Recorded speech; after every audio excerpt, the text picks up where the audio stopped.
ব্যক্তিত্ব সুন্দর করতে চান তাহলে নাম্বার ১ আগে সালাম দিন। এটা এক ধরনের ভদ্রতা। নাম্বার ২ হাসি মুখে কথা বলুন।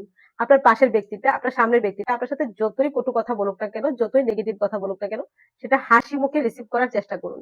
সুন্দর হাসির মাধ্যমে সুন্দর ব্যক্তিত্বের প্রকাশ ঘটে।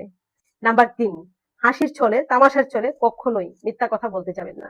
আপনার সামনের ব্যক্তিটা, আপনার পাশের ব্যক্তিটা আপনাকে যতই বিশ্বাস করুক না কেন, একবার যদি তার কাছে মিথ্যাবাদী প্রমাণ হয়ে যান তাহলে সে আপনাকে আর কখনোই বিশ্বাস করবে না।